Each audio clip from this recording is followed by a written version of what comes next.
Hello and welcome to this week's Shoot the Moon podcast, broadcasting live and direct from Revenue Rocket World Headquarters in Bloomington, Minnesota.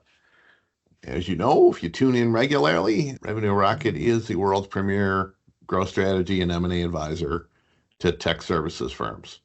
With me today are my partners, Matt Lockhart and Ryan Barnett. Welcome, guys. And welcome back, Mike. And on to another interesting subject. Right, Ryan? No, absolutely. And thanks for everyone listening here. If you've got a topic that you would like to dig into, please let us know at info@revenuerocket.com. We'd love to talk about things that you're seeing in the marketplace. And today we're covering a subject that we can often get stuck on. And when we look at deals, we often have to find the great combination between a buyer and a seller. It has to have a strategic fit, a cultural fit, and a financial fit. If you listen to enough of these podcasts, you'll hear that's a recurring theme. And oftentimes after you establish both that strategic fit and cultural fit, there gets to a point where finally someone's going to ask, can I see your financial numbers? And today I want to see, what happens when a seller might be hesitant to share those financials, or what happens when those financials get stuck. And I'd love to unpack with Mike and Matt your expertise in dealing with these situations on, what is the seller going through and what's in their mind? Also, what can buyers do to help make sure that trust is established to help share those financials? So, Mike, why don't you get us going? Why do sometimes people get stuck, and what are a few things that we should start discussing here on this topic?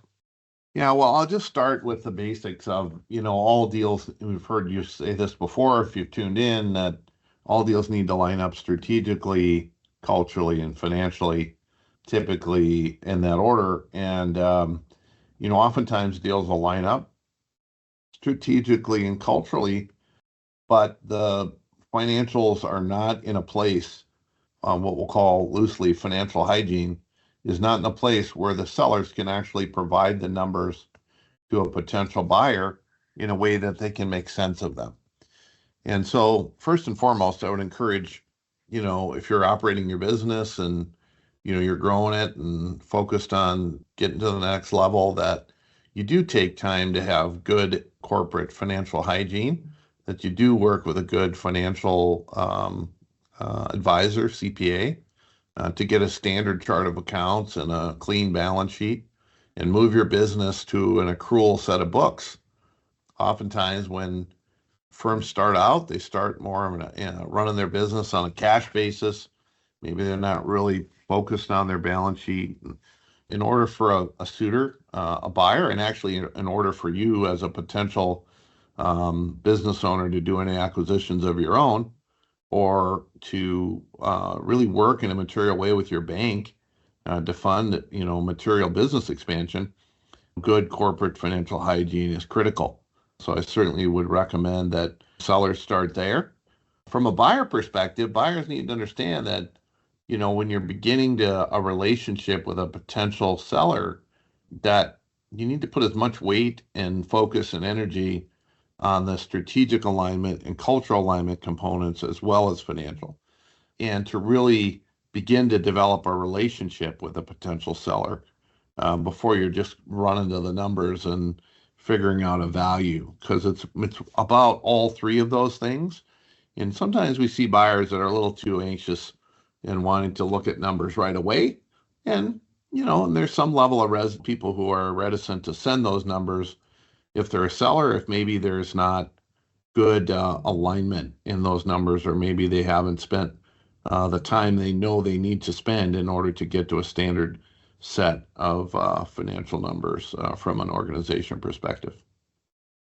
Yeah, I think that's a good start, Mike. Matt, I know that you've dealt with a lot of these situations in which buyers are in that stage of establishing that relationship.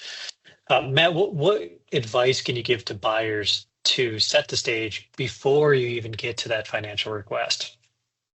Yeah, I mean, putting yourselves in the seller's shoes, right? I think is sort of the thing that sometimes buyers don't do, or they don't do all the time, or they maybe go, well, we talked to 50 sellers a month, right? And so, they're all the same, right? And by putting yourselves in the seller's shoes, understanding, is it the first time they've been through something before? Is this the first call they've taken? Do they understand what the process is all about? Do they understand the sort of the goal and of being able to have a good open discussion about the results of the business? Are they comfortable with that? Have you spent enough time getting to know them and allowing them to get to know you? All of those things, I think, become apparent when you do truly put yourself in that individual seller's shoes, not the collective seller's shoes, but that one individual. And buyers, I think, sometimes, rightly so, recognize that it can time is money, and that financial fit is got to be critical in order to proceed on an opportunity, but maybe sometimes don't think, as a seller does, that you might need a little bit more dating first, right? To understand and really validate those cultural and strategic fits. No, absolutely. I think you're right on, Matt. And Mike, we've seen oftentimes when we represent companies on the sell side, in which the package is ready. Actually, the financials are documented. We put everything together. We best explain how a company builds revenue and profit in a transparent way. Oftentimes, buyers, especially if they're financial, will just will get a request of NDA and SIM. Literally one line message, just send me the NDA and SIM. Mike, why does that approach turn off sellers when the first thing they ask for is just, hey, send me the SIM? Yeah, I think what's important is that, these businesses are not commodities. They're in the world of tech-enabled services, IT services. These are people-based businesses, and every one of them is built a little differently. And I think if all someone's interested in is learning the history and financials, there is no attempt to build a relationship or understand alignment, at least initially, around strategy and culture, which arguably are just as important, if not more important, than your financial alignment. It's far more than financial alignment in this industry. Now, there's other industries that are much more commodity, where it's less important, frankly, where typically there are industries that have been around, maybe in some cases hundreds of years. There is a high degree of competition. There's generally these companies operate with a pretty narrow band of operating margin if they're run well, and it's much more of a financial analysis than it is maybe an analysis around, what does 1 + 1 = 3? Is that really an option? Or how do you really fit a culture that has done work in this space into another culture in a way that's meaningful and accretive? And so a much better approach by buyers is to attempt to fully understand the business, understand where the head is at of the owner and why they're looking for a potential deal, or maybe they weren't looking for a potential deal and you're trying to convince them that a combination would be in their best interest, or at least in your mutual interest, in order to help them feel comfortable that you're not just, kicking the tires financially, trying to maybe learn something about their business that you can apply to another business or apply accordingly. I think that building a relationship should always trump just looking at financials as a way to begin a dialogue around what a potential combination might look like. Yeah, I think so. Yeah, go ahead, Matt. No, I was just I think that, again, and sometimes this comes from financial buyers, right? That they spend a lot of time in the finances, right? And just the re-encouragement to build the relationship, because the relationship is closely tied towards that cultural fit. And so just, I think, re-emphasizing Yeah, absolutely. I think when we work through our process and we work with financial buyers, sometimes there's reticence of having to call. Well, we need to establish that relationship to make sure that cultures are aligned and strategies are aligned. Especially with financial buyers, perhaps there's like the seller would like to not be a platform, or maybe they do want to be a platform. Having those discussions before running straight to a confidential information memorandum and some of the financials is a good step to take, and encourage everyone to be ready for that kind of that introduction and get to know you before launching in. Mike, you kind of talked a little bit about getting the financial books in order when you talk to a company.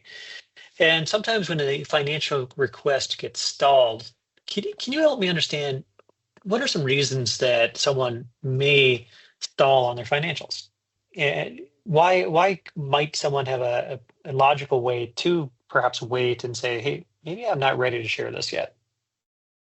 Well, I think when people look at their financials, they probably know as a business owner that, maybe they don't have the quote unquote cleanest set of financials. It doesn't mean you're not making money and you're not been successful, and you're, growing your business, right? Those are different things. And, having good financial hygiene helps you run the business more effectively, likely with a higher growth rate and more profitably, because you really have to have a clear dashboard of the business. And if you don't have a standard chart of accounts, for example, or if your balance sheet is not up to date and clean, you can't effectively have a clear dashboard of how to run the business or even how to make preemptive changes in the business to offset a cash flow issue or crisis, or to be able to navigate any potential, market tumult that may be pushed your way, or even how to navigate maybe, noticed by a big client or whatever. And so oftentimes those delays are because the owner is finally coming up to say, hey, I'm fully recognizing that my financials are not as clean as they should be. And in order for someone else to make sense of these numbers, I've got to do some work on them. And typically that means they have to work with their CPA or a financial advisor to either move to a more standard set of P&L, or to clean up their balance sheet. And that is never a quick process. And so, you would think logically as a business owner, well, I'll just call up my CPA and, have them help me kind of get this aligned, and it should be a short effort. I can tell you from experience, having done this, every time I've owned a business, as the business has matured into a place where the numbers had to be kind of moving from cash-based accounting to accrual-based accounting and really fortifying your balance sheet, that it takes a long time. Not only a lot of meetings with that financial advisor to get that advice and counsel, but also decisions have to be made by you and how you're going to organize and categorize the business. And as you continue to scale and grow the business, there's additional decisions that have to be made about, accruals and how you manage certain expenses in the business, and how you, need to forecast the business. And so if you realize that only, or you understand that, and you're trying to address it by the time a potential buyer is looking at your business, it's really too late. And so a lot of times we see a stall in providing financial numbers come at the same time the realization of that seller is like, hey, my numbers aren't really as clean as they could be and don't tell the whole story. So I'm going to go try to get that fixed with my CPA kind of quickly. And it's never quick for all kinds of reasons. It takes a long amount of time and diligent effort to get that done. There's also reticence to provide numbers sometimes if, the seller doesn't feel the buyer is serious, or that they're just on a fishing expedition. So they may only provide some of their numbers. They may provide just their P&L and L and maybe not their balance sheet, or, or if they're embarrassed about something in their numbers, which certainly, that exists too, and they don't necessarily want to share. The reality of the matter is numbers are numbers. There's nothing controversial necessarily about numbers, provided a buyer can make sense of them. I think being in a position to share them under NDA at any time is important. because you may need to share them with your bank. You may need to share them with a potential partner that maybe you're considering bringing in. You may need to share them with your employees if you have sort of an open book philosophy. You want to be able to allow people to review those numbers and make sense of them. You will want to share them likely with any potential suitor, or if you're doing a recapitalization effort. And so making sure that those are put together and you can stand behind them and have confidence in the way, your accounting practices are being managed will certainly make it easier to share them. But even if that is the case, there's certainly plenty of reasons why a seller may be a little bit reticent to share them. And in my experience, that's been primarily due to there's just not been enough time put into the relationship, building the relationship with a potential partner or acquirer yet, and they just don't trust you. And at the end of the day, you need to build the relationship on trust. Right. Absolutely. And with that trust is established, sellers, I think, are much more happy to share their numbers. And I'd like to back up a little bit. When we talk about financial requests, the documents that are typically requested in this process are financial or P&L statement, a profit and loss statement, typically for the last 3, ideally 5 years, to just show a complete P&L. So your profit, where does your revenue generation come from? Ideally, that has some breakdown on how that revenue is generated, and then aligned with the cost of goods sold and the rest of the costs of the business. Ideally, you'd also have the last 12 months of your business. So month by month, how does that P&L look? On the other side, you'll look typically for a balance sheet. You want a yearly balance sheet as well as a current balance sheet. And then the other documents are a forecast. Oftentimes when we ask for a forecast, we see a little bit of delay on that question, as many IT services companies haven't either established a growth rate, or their business is perhaps lumpy, and they're not really confident in putting a forecast. So sometimes we see delay in a forecast if that opinion for the future hasn't been formed.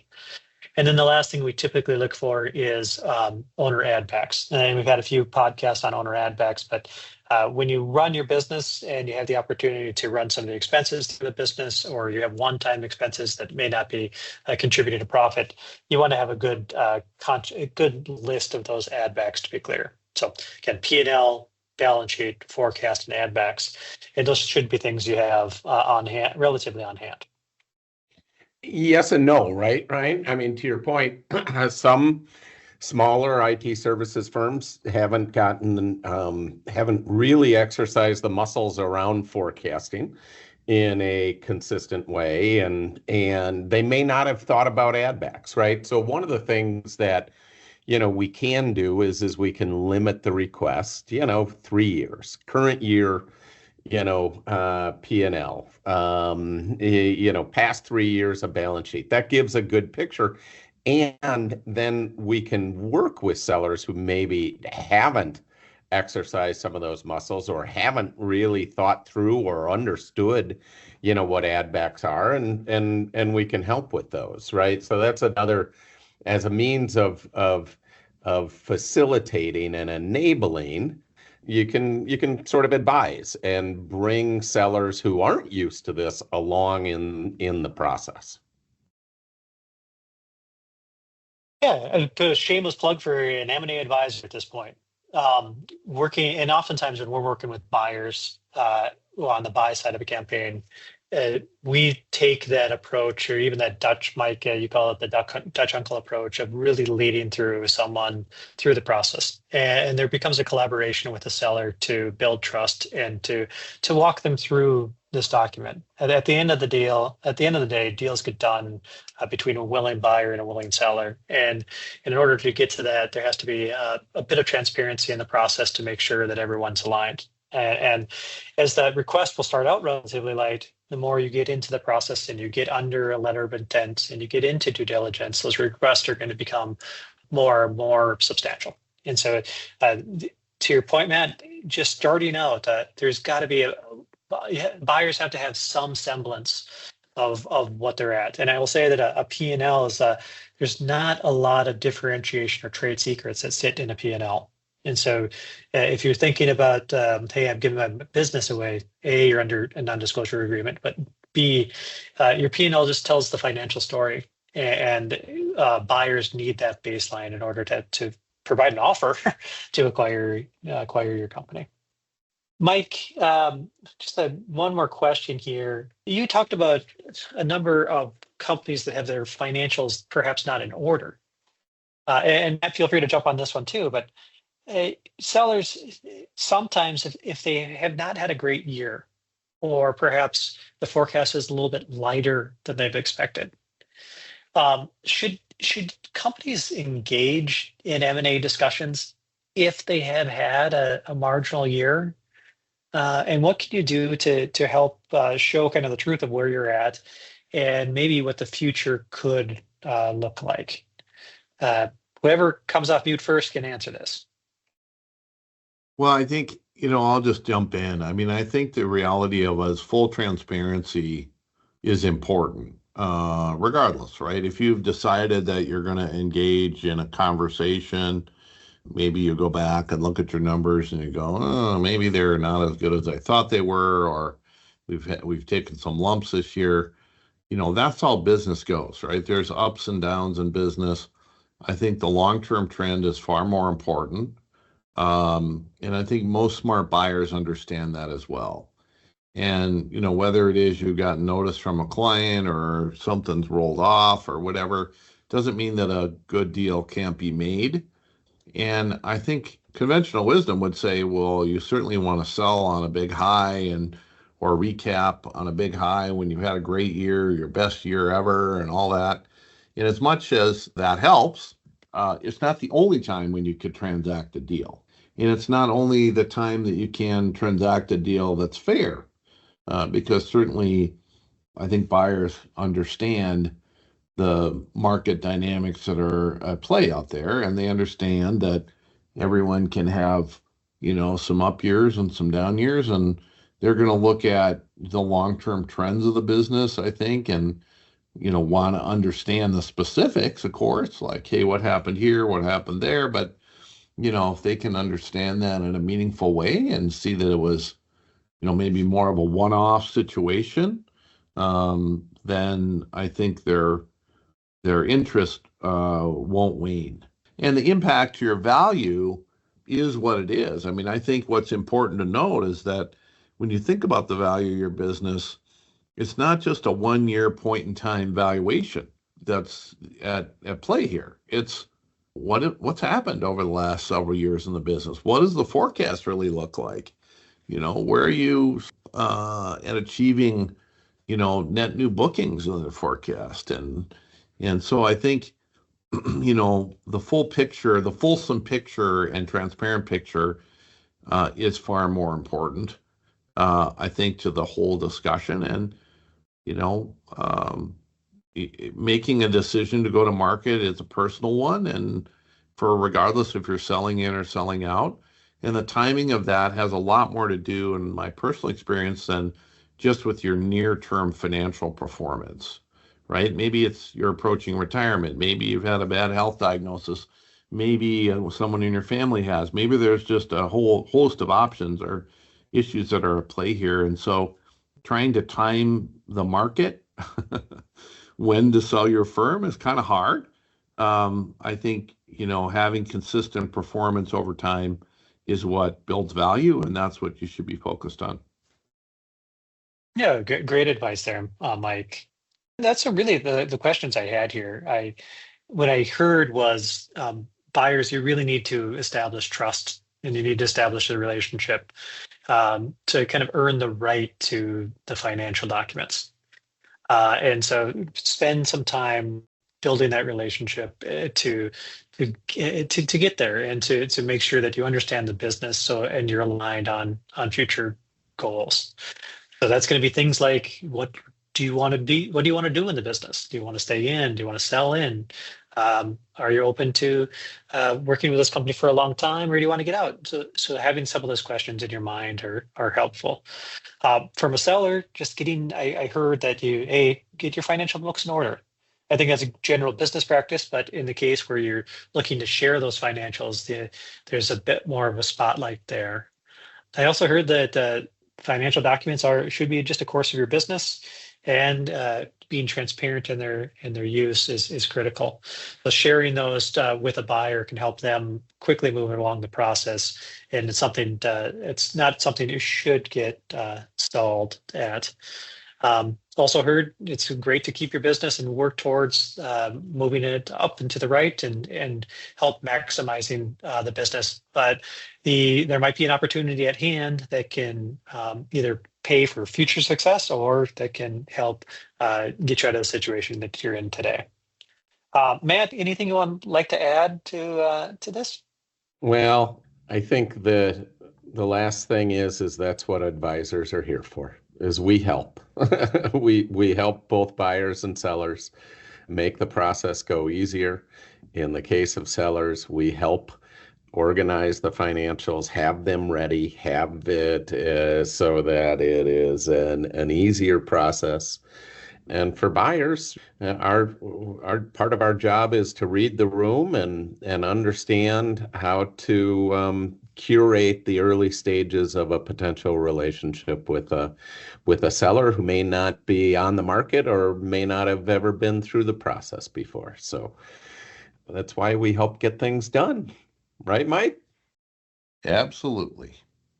Absolutely. Any final thoughts from either of you before we wrap up? Just let us know. info@revenuerocket.com. You can always see our current deals at revenuerocket.com/current-deals. And feel free to contact us if you just want to talk about M&A in the IT services world. We're happy to trade notes on where we see in valuations and what the market is doing today. That's it for me. Thanks, Mike. Thanks, guys. With that, we'll tie a ribbon on it for this week's Shoot the Moon podcast. I encourage you to tune in next week. We'll unpack further topics of interest around IT services, M&A, and strategy. Make it a great week.